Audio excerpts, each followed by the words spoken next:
Hello everyone.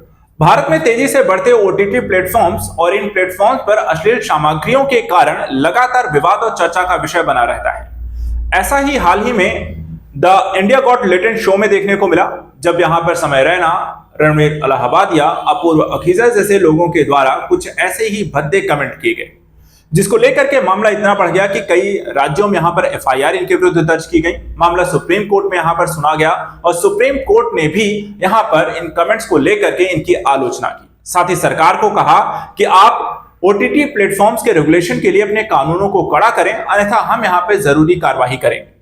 तो आखिर ये पूरा मुद्दा क्या है? भारत में ओटीटी प्लेटफॉर्म्स को लेकर बनाए गए कानूनों का यहां पर सही तरीके से पालन न होने के पीछे कारण क्या है?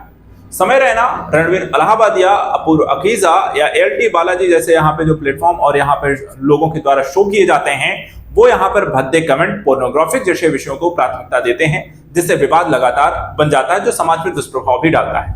आज पूरे मुद्दे का हम एनालिसिस करते हैं और समझते हैं आखिर ये भारत में इसको लेकर के किस तरह कानून है और इसको विनियमित लेकर करने को लेकर के काम कैसे किया जाएगा।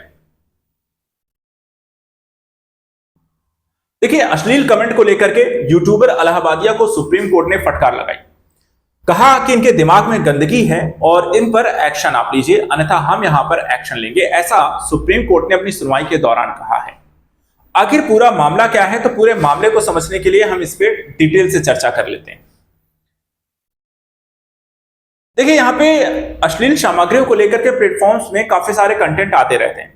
इन कंटेंट को विनियमित करना ये सबसे बड़ा मुद्दा यहां पर रहता है। अभी देखा जाए तो जो मुद्दा है इन ओटीटी प्लेटफॉर्म पर, वो है अश्लील और आपत्तिजनक सामग्री का। सूचना प्रसारण मंत्रालय ने ओटीटी प्लेटफॉर्म और सोशल मीडिया पर अश्लील, पोर्नोग्राफिक, अभद्र सामग्री के प्रसार को लेकर शिकायतों के बाद एक परामर्श और दिशा निर्देश यहां पे जारी किया है। आईटी नियम, देखिए यहां पे आईटी नियम जो बनाया गया है, सबसे पहले उसको समझते हैं। भारत का आईटी नियम क्या कहता है? देखिए, आईटी नियम 2021 का एक तो पालन करना अनिवार्य होगा, यानी कि ओटीटी प्लेटफॉर्म को आईटी नियम 2021 के तहत आचार संहिता और आयु आधारित वर्गीकरण का सख्ती से पालन करना होगा। दूसरा, कानूनी ढांचा एक विकसित है, उस कानूनी ढांचे के अनुरूप ही कार्य प्रक्रिया होनी चाहिए, यानी कि यह सलाह अश्लील या आपत्तिजनक सामग्री को प्रतिबंधित करने वाले विभिन्न कानूनों का उल्लेख करती है, जिसमें कहा गया है महिला अशोभनीय प्रस्तुतिकरण अधिनियम 1986, भारतीय न्याय संहिता 2023, पॉस्को अधिनियम बाल संरक्षण के लिए और सूचना प्रौद्योगिकी अधिनियम 2000। इन सभी कानूनों के तहत अश्लील सामग्री और ओटीटी प्लेटफॉर्म्स को यहां पर विनियमित करना है। इसके बाद एक 3 स्तरीय ढांचा भी बनाया गया है, जिसमें स्तर 1 जो है वो प्रकाशकों यानी कि ओटीटी प्लेटफॉर्म्स के द्वारा अलग नियमन को लेकर है। ओटीटी प्लेटफॉर्मों को शिकायत अधिकारी नियुक्त करना होगा और 15 दिनों के भीतर शिकायतों का निपटारा भी करना होगा। वहीं आचार संहिता और सामग्री वर्गीकरण के पालन को भी उन्हें सुनिश्चित करना होगा कि कौन से व्यक्ति, किस वर्ग के लोग किस तरीके का कंटेंट यहां पर देख सकते हैं, उसको लेकर के पेरेंटल कंट्रोल है, चाइल्ड लॉक जैसे सिस्टम है, वो कैसे यहां पे लागू करना है। स्तर जो 2 है, जो स्वनियामक निकाय यानी कि एसआरबी के द्वारा निगरानी को बढ़ाता है। इसमें प्रकाशकों के निर्णयों की समीक्षा, अपीलों का निपटारा और नैतिक अनुपालन को सुनिश्चित करना है। इसमें सूचना प्रसारण मंत्रालय के साथ इसे पंजीकृत होना भी अनिवार्य है। इसके बाद स्तर 3 जो है सूचना प्रसारण मंत्रालय की निगरानी से जुड़ा है, जिसमें मंत्रालय सलाह, चेतावनी जारी कर सकता है या उल्लंघन इत्यादि कार्रवाई भी कर सकता है। शिकायत अपीली समिति की लंबित शिकायतों की समीक्षा भी इनके द्वारा की जाएगी। तो ये सारी प्रक्रिया जो है अलग अलग स्तर पर है। ओटीटी के लिए है, फिर आपको एसआरबी के द्वारा है, फिर सूचना प्रसारण मंत्रालय के द्वारा है, यानी कि 3 स्तरों पर इस तरीके से निगरानी तंत्र विकसित किया गया है। लेकिन फिर भी यहां पर देखा जाए तो लगातार विवाद होता रहता है। अश्लील सामग्रियों का प्रभाव यहां पर इतनी तेजी से बढ़ा है, जिसका लगातार आपको चुनौतियां भी इसमें बनी रहती हैं। तो ओटीटी के नियमन को लेकर चुनौतियां आखिर हैं क्यों?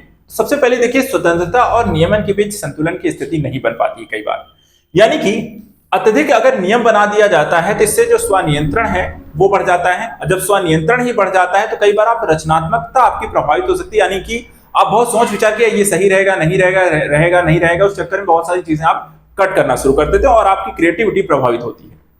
संविधान का अनुच्छेद 19 कहता है कि अभिव्यक्ति की स्वतंत्रता आपके पास होती है, जिसके तहत आप कुछ भी कह सकते हैं। लेकिन साथ ही साथ ये भी कहता है कि देखिए शालीनता और नैतिकता के आधार पर कुछ प्रतिबंध भी जरूरी है। ऐसा है कि नहीं आप सोशली और अश्लीलता की सामग्री इतनी ज्यादा बढ़ाएं जो समाज और लोगों पर एक दुष्प्रभाव बढ़ाते हैं और उससे आपराधिक गतिविधियां और तरीके की यहाँ पे चीजें बढ़ने लग जाएं। शिकायत निवारण की विषयगत व्याख्या, यानी कि आपत्तिजनक सामग्री की अलग अलग व्याख्या से असंगत निर्णय आ सकते हैं, जिससे नियमन में अस्पष्टता यहाँ पे बनी रहती है। इस चीज का यहाँ पर ध्यान रखना है। इसके बाद अधिकार क्षेत्र की भी समस्या उत्पन्न होगी। वैश्विक ओटीटी प्लेटफॉर्मों को भारतीय कानून के अनुसार ढलने में कठिनाई होती है, जिससे कानूनी टकराव होता है। कई बार अमेजन और नेटफ्लिक्स का विवाद भारत के साथ होता रहता है, जो आप देखते हैं।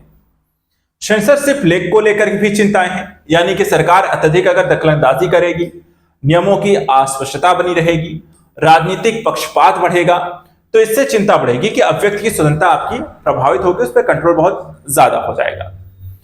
एआई मॉडरेशन की भी अपनी चुनौतियां हैं।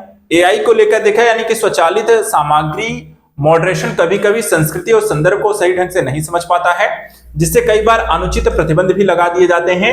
यानी कि अगर एआई सही चीजों को समझ नहीं पाता है तो उसे गलत तरीके से उसे कई बार खुद ही ब्लॉक कर देता है और वो कंटेंट यहाँ पर आपको आगे नहीं बढ़ पाता है। तो इस तरीके के मुद्दे और चुनौतियां हैं जिसको सही तरीके से नियमित करना जरूरी है, लेकिन साथ ही साथ यहाँ पे अभिव्यक्ति की स्वतंत्रता को भी सुनिश्चित करना भी है। एक सामंजस्य जो सबसे बड़ा मुद्दा है और वर्तमान समय की जरूरत भी है।